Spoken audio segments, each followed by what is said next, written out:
Hello friends, welcome to my channel Aarambh classes. आज के इस वीडियो में हम लोग एनसीईआरटी 360 डिग्री के जियोग्राफी के क्वेश्चंस का डिस्कशन आपके साथ करेंगे। इस बुक में क्लास 6 से लेके 12 तक जियोग्राफी के chapter wise page bye page questions दिए हुए हैं। तो बिना देर किए चलिए आज का ये वीडियो शुरू करते हैं। इस वीडियो में हम लोग क्लास 6 के क्वेश्चंस का डिस्कशन आपके साथ करेंगे।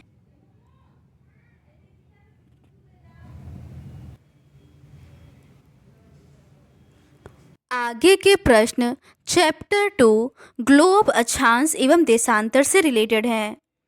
पहला प्रश्न है, निम्नलिखित कथन पर विचार कीजिए। पहला है, हमारी पृथ्वी गोलाकार है। दूसरा है, यह उत्तर एवं दक्षिण ध्रुवों पर थोड़ी चपटी तथा मध्य में थोड़ी उभरी हुई है। तीसरा है, ग्लोब पृथ्वी का लघु रूप में एक वास्तविक प्रतिरूप है जिस पर देशों, महाद्वीपों तथा महासागरों को उनके सही आकार में दिखाया जाता है। उपर्युक्त में से कौन सा कथन सही है? इसका सही आंसर है ऑप्शन बी, केवल दूसरा और तीसरा कथन सही है। हमारी पृथ्वी गोलाकार नहीं है, यह उत्तर एवं दक्षिणी ध्रुवों पर थोड़ी चपटी तथा मध्य में थोड़ी उभरी हुई है। ग्लोब पृथ्वी का लघु रूप में एक वास्तविक प्रतिरूप है। ग्लोब पर देशों, महाद्वीपों तथा महासागरों को उनके सही आकार में दिखाया जाता है। अगला प्रश्न है, ग्लोब के संदर्भ में निम्नलिखित कथन पर विचार कीजिए। पहला है, इसमें एक सुई झुकी हुई अवस्था में स्थित है जिसे अक्ष कहा जाता है। दूसरा है, ग्लोब पर वे दो बिंदु जिनसे होकर सुई गुजरती है वे उत्तर एवं दक्षिण ध्रुव होते हैं। तीसरा है, इसके सुई के चारों ओर पृथ्वी की भांति उत्तर से दक्षिण की ओर घुमाया जा सकता है। उपर्युक्त में से कौन सा कथन सही है? इसका सही आंसर है ऑप्शन ए, केवल पहला और दूसरा कथन सही है। एक सुई ग्लोब में झुकी हुई अवस्था में स्थित होती है जिसे अक्ष कहा जाता है। ग्लोब पर वे दो बिंदु जिनसे होकर सुई गुजरती है उत्तर एवं दक्षिण ध्रुव हैं। ग्लोब को इस सुई के चारों ओर पृथ्वी की भांति पश्चिम से पूर्व की ओर घुमाया जा सकता है। अगला प्रश्न है, निम्नलिखित कथन पर विचार कीजिए। पहला है, पृथ्वी पर वास्तव में कोई सुई नहीं होती है, यह अपने अक्ष पर चारों ओर घूमती है जो एक काल्पनिक रेखा है। दूसरा है, विषुवत वृत्त एक काल्पनिक रेखा है जो ग्लोब या पृथ्वी को दो बराबर भागों में बांटती है। उपर्युक्त में से कौन सा कथन सही है? इसका सही आंसर है ऑप्शन सी, केवल पहला और दूसरा कथन सही है। पृथ्वी पर वास्तव में कोई सुई नहीं होती है, यह अपने अक्ष पर चारों ओर घूमती है जो एक काल्पनिक रेखा है। एक अन्य काल्पनिक रेखा भी ग्लोब को दो बराबर भागों में बांटती है, इसे विषुवत वृत्त कहा जाता है। अगला प्रश्न है, निम्नलिखित कथन पर विचार कीजिए। पहला है, पृथ्वी पर खींची गई काल्पनिक विषुवत वृत्त के उत्तर में स्थित आधे भाग को उत्तरी गोलार्ध तथा दक्षिण वाले आधे भाग को दक्षिणी गोलार्ध कहा जाता है। दूसरा है, विषुवत वृत्त से ध्रुवों तक स्थित सभी समानांतर वृत्तों को अक्षांश रेखाएं कहा जाता है जिसे अंश में मापा जाता है। तीसरा है, विषुवत वृत्त शून्य अंश अक्षांश को दर्शाती है जबकि विषुवत वृत्त से दोनों तरफ ध्रुवों के बीच की दूरी पृथ्वी के चारों ओर के वृत्त का 1/4 है। उपर्युक्त में से कौन सा कथन सही है? इसका सही आंसर है ऑप्शन डी, पहला, दूसरा और तीसरा कथन सही है। पृथ्वी के उत्तर में स्थित आधे भाग को उत्तरी गोलार्ध तथा दक्षिण वाले आधे भाग को दक्षिणी गोलार्ध कहा जाता है। ये दोनों बराबर के आधे भाग होते हैं। इस प्रकार विषुवत वृत्त पृथ्वी पर एक काल्पनिक वृत्त बनाती है एवं यह पृथ्वी पर विभिन्न स्थानों की स्थिति बताने का सबसे महत्वपूर्ण संदर्भ बिंदु है। विषुवत वृत्त से ध्रुवों तक स्थित सभी समानांतर वृत्तों को अक्षांश रेखाएं कहा जाता है। अक्षांशों को अंश में मापा जाता है। विषुवत वृत्त शून्य अंश अक्षांश को दर्शाती है।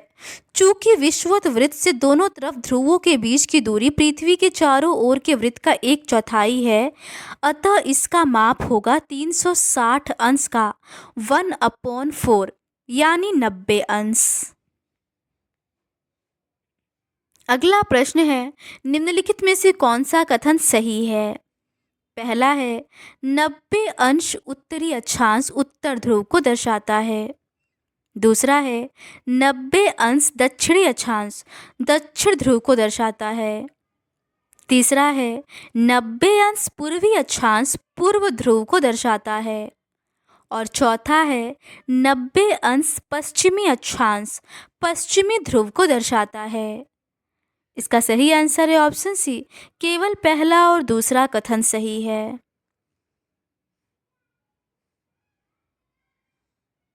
नब्बे अंश उत्तरी अक्षांश उत्तर ध्रुव को दर्शाता है तथा 90 अंश दक्षिणी अक्षांश दक्षिणी ध्रुव को। अगला प्रश्न है, निम्नलिखित कथन पर विचार कीजिए।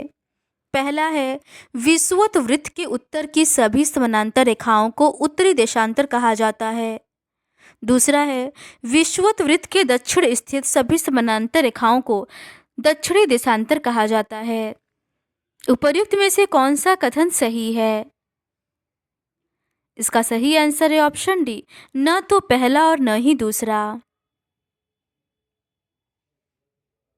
विषुवत वृत्त के उत्तर की सभी समानांतर रेखाओं को उत्तरी अक्षांश कहा जाता है तथा विषुवत वृत्त के दक्षिण स्थित सभी समानांतर रेखाओं को दक्षिणी अक्षांश कहा जाता है।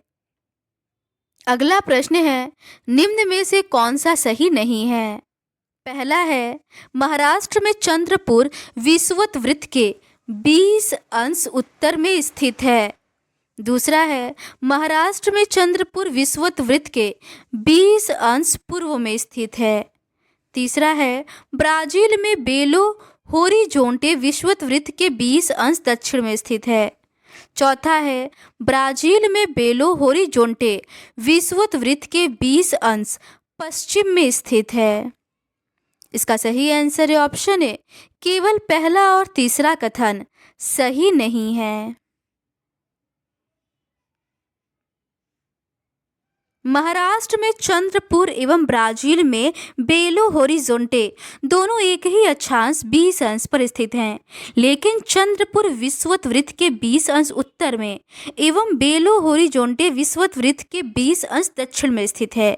इसीलिए हम कह सकते हैं कि चंद्रपुर 20 डिग्री उत्तरी अक्षांश पर तथा बेलो होरिजोंटे 20 डिग्री दक्षिणी अक्षांश पर स्थित है।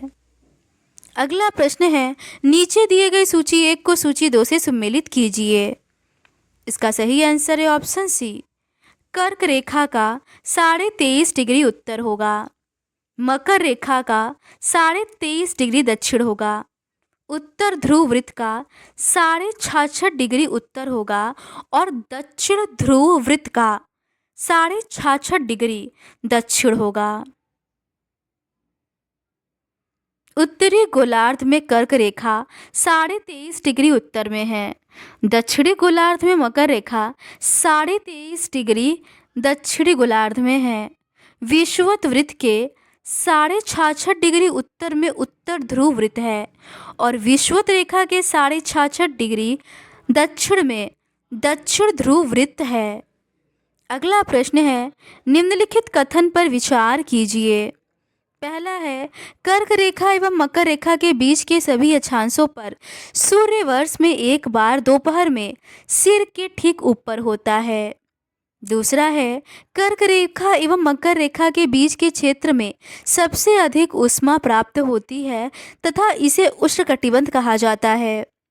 तीसरा है कर्क रेखा एवं मकर रेखा के बाद किसी भी अक्षांश पर दोपहर का सूर्य सिर के ऊपर होता है। उपर्युक्त में से कौन सा कथन सही नहीं है?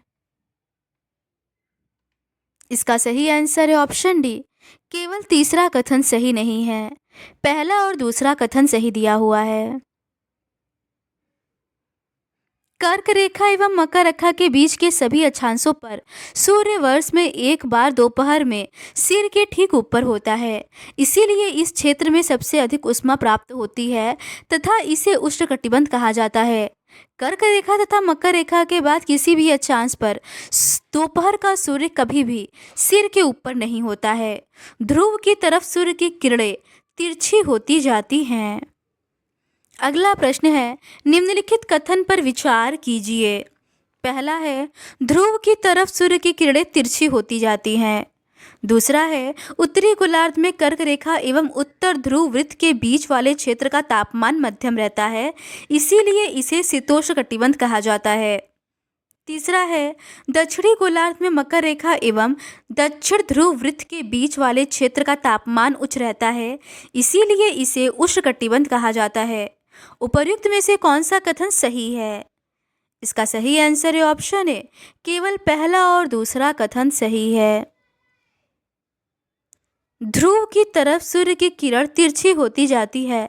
इस प्रकार उत्तरी गोलार्ध में कर्क रेखा एवं उत्तर ध्रुव वृत्त तथा दक्षिणी गोलार्ध में मकर रेखा एवं दक्षिण ध्रुव वृत्त के बीच वाले क्षेत्र का तापमान मध्यम रहता है, इसीलिए इसे शीतोष्णकटिबंध कहा जाता है।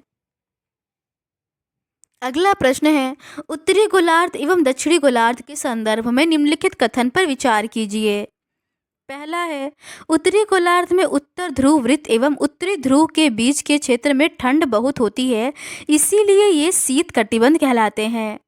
दूसरा है, दक्षिणी गोलार्ध में सूर्य क्षितिज से ज़्यादा ऊपर आ पाता है। तीसरा है, दक्षिणी गोलार्ध में दक्षिण ध्रुव वृत्त एवं दक्षिणी ध्रुव के बीच के क्षेत्र में तापमान मध्यम होती है, इसीलिए ये शीतोष्ण कहलाते हैं। उपर्युक्त में से कौन सा कथन सही नहीं है? इसका सही आंसर है ऑप्शन सी, केवल दूसरा और तीसरा कथन सही नहीं है। उत्तरी गोलार्ध में उत्तर ध्रुव वृत्त एवं उत्तरी वृत्त तथा दक्षिणी गोलार्ध में दक्षिणी ध्रुव वृत्त एवं दक्षिणी ध्रुव के बीच के क्षेत्र में ठंड बहुत होती है, क्योंकि यहाँ सूर्य क्षितिज से ज़्यादा ऊपर नहीं आ पाता है, इसीलिए ये शीत कटिबंध कहलाते हैं। अगला प्रश्न है, टोंगा द्वीप एवं मॉरिशस द्वीप है जो एक ही अक्षांश 20 डिग्री दक्षिण पर स्थित है। यह क्रमशः किस महासागर में स्थित है? इसका सही आंसर है ऑप्शन डी, प्रशांत महासागर एवं हिंद महासागर। प्रशांत महासागर में स्थित टोंगा द्वीप एवं हिंद महासागर में स्थित मॉरिशस द्वीप एक ही अक्षांश पर स्थित है। अगला प्रश्न है, उत्तरी ध्रुव से दक्षिणी ध्रुव को जोड़ने वाली संदर्भ रेखा को क्या कहा जाता है? इसका सही आंसर है ऑप्शन सी, देशांतरी याम्योत्तर। उत्तर ध्रुव को दक्षिण से जोड़ने वाली संदर्भ रेखा से पूर्व या पश्चिम की ओर इन स्थानों की दूरी कितनी है? इस संदर्भ रेखाओं को देशांतरी याम्योत्तर कहते हैं तथा उनके बीच की दूरी को देशांतर के अंशों में मापा जाता है। अगला प्रश्न है, देशांतरी याम्योत्तर के संदर्भ में निम्नलिखित कथन पर विचार कीजिए। पहला है, देशांतरी याम्योत्तर अर्धवृत्त होते हैं। दूसरा है, सभी देशांतरी याम्योत्तर आपस में ध्रुवों पर मिलती है। तीसरा है, इनके बीच की दूरी ध्रुवों की ओर बढ़ने पर घटती जाती है तथा ध्रुवों पर शून्य हो जाती है। चौथा है, देशांतरी याम्योत्तर की लंबाई एक समान होती है। उपर्युक्त में से कौन सा कथन सही है? इसका सही आंसर है ऑप्शन डी, पहला, दूसरा, तीसरा और चौथा सभी कथन सही है। देशांतरी याम्योत्तर ये अर्धवृत्त होते हैं तथा उनके बीच की दूरी ध्रुवों की तरफ बढ़ने पर घटती जाती है एवं ध्रुवों पर शून्य हो जाती है, जहां सभी देशांतरी याम्योत्तर आपस में मिलते हैं। अक्षांश रेखाओं से भिन्न सभी देशांतरी याम्योत्तरों की लंबाई समान होती है, इसीलिए इन्हें सिर्फ मुख्य संख्याओं में व्यक्त करना कठिन है। अगला प्रश्न है, ब्रिटिश राज की वेधशाला स्थित है। इसका सही आंसर है ऑप्शन है ग्रीनिच। जहां ब्रिटिश राज की वेधशाला स्थित है से गुजरने वाली याम्योत्तर से पूर्व एवं पश्चिम की ओर गिनती शुरू की जाए। इस याम्योत्तर को प्रमुख याम्योत्तर कहते हैं। अगला प्रश्न है, निम्नलिखित कथन पर विचार कीजिए। पहला है प्रमुख याम्योत्तर का मान 0 डिग्री देशांतर है तथा यहाँ से हम 180 डिग्री पूर्व या 180 डिग्री पश्चिम तक गणना करते हैं। दूसरा है प्रमुख याम्योत्तर तथा 180 डिग्री याम्योत्तर मिलकर पृथ्वी को समान भागों पूर्वी गोलार्ध एवं पश्चिमी गोलार्ध में विभक्त करती है। तीसरा है 180 डिग्री पूर्व एवं 180 डिग्री पश्चिम याम्योत्तर एक ही रेखा पर स्थित है। उपर्युक्त में से कौन सा कथन सही है? इसका सही आंसर है ऑप्शन डी, पहला, दूसरा और तीसरा कथन सही है। ग्रीनिच, जहां ब्रिटिश राज की वेधशाला स्थित है, से गुजरने वाले याम्योत्तर से पूर्व और पश्चिम की ओर गिनती शुरू की जाए, इस याम्योत्तर को प्रमुख याम्योत्तर कहते हैं। इसका मान 0 डिग्री देशांतर है तथा यहाँ से हम 180 डिग्री पूर्व या 180 डिग्री पश्चिम तक गणना करते हैं। प्रमुख याम्योत्तर तथा 180 डिग्री याम्योत्तर मिलकर पृथ्वी को दो समान भागों पूर्वी गोलार्ध एवं पश्चिमी गोलार्ध में विभक्त करते हैं। इसलिए किसी स्थान के देशांतर के आगे पूर्व के लिए अक्षर पु तथा पश्चिम के लिए अक्षर प का उपयोग करते हैं। अगला प्रश्न है, ग्लोब पर किसके द्वारा ग्रिड बनी होती है? इसका सही आंसर है ऑप्शन सी, ए और बी दोनों, अक्षांश रेखाओं द्वारा और देशांतरी याम्योत्तरों के द्वारा। अगला प्रश्न है, ग्लोब पर किसी भी स्थान का पता आसानी से लगा सकते हैं। इसका सही आंसर है ऑप्शन सी, अक्षांश एवं देशांतर से। अगला प्रश्न है, असम में धुबरी किस अक्षांश एवं देशांतर पर स्थित है? इसका सही आंसर है ऑप्शन बी, 26 डिग्री उत्तर अक्षांश और 90 डिग्री पूर्व देशांतर पर। अगला प्रश्न है, निम्नलिखित कथन पर विचार कीजिए। पहला है, पूरे विश्व में समय निर्धारण का सबसे अच्छा साधन पृथ्वी, चंद्रमा एवं ग्रहों की गति है। दूसरा है, स्थानीय समय का अनुमान सूर्य के द्वारा बनने वाली परछाई से लगाया जा सकता है, जो दोपहर में सबसे छोटी एवं सूर्योदय तथा सूर्यास्त के समय सबसे लंबी होती है। तीसरा है, ग्रीनिच पर स्थित प्रमुख याम्योत्तर पर सूर्य जिस समय आकाश के सबसे ऊंचे बिंदु पर होगा, उस समय याम्योत्तर पर स्थित सभी स्थानों पर संध्या होगी। उपर्युक्त में से कौन सा कथन सही है? इसका सही आंसर है ऑप्शन ए, केवल पहला और दूसरा कथन सही है। देशांतर और समय, समय को मापने का सबसे अच्छा साधन पृथ्वी, चंद्रमा एवं ग्रहों की गति है। सूर्योदय एवं सूर्यास्त प्रतिदिन होता है, अतः स्वाभाविक ही है कि यह पूरे विश्व में समय निर्धारण का सबसे अच्छा साधन है। स्थानीय समय का अनुमान सूर्य के द्वारा बनने वाली परछाई से लगाया जा सकता है, जो दोपहर में सबसे छोटी एवं सूर्योदय तथा सूर्यास्त के समय सबसे लंबी होती है।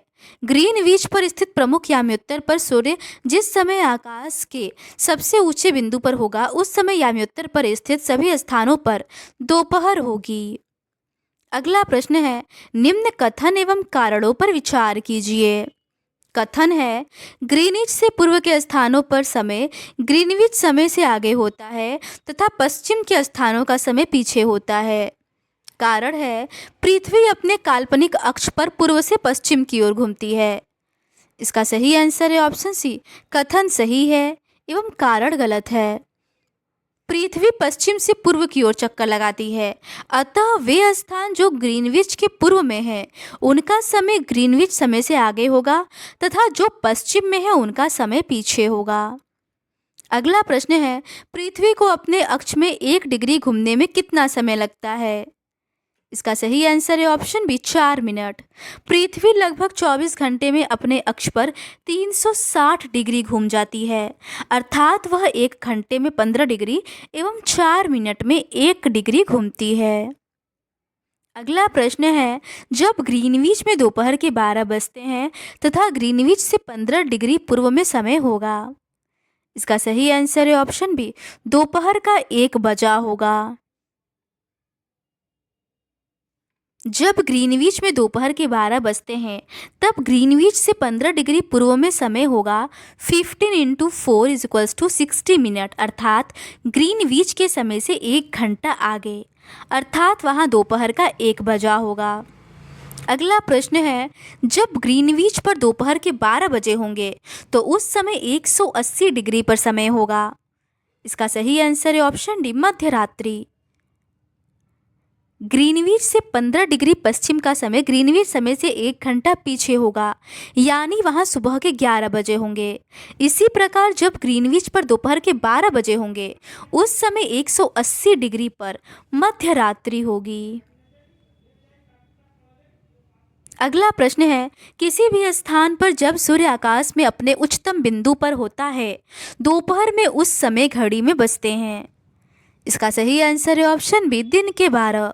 किसी भी स्थान पर जब सूर्य आकाश में अपने उच्चतम बिंदु पर होता है उस समय दोपहर के दिन के 12 बजते हैं।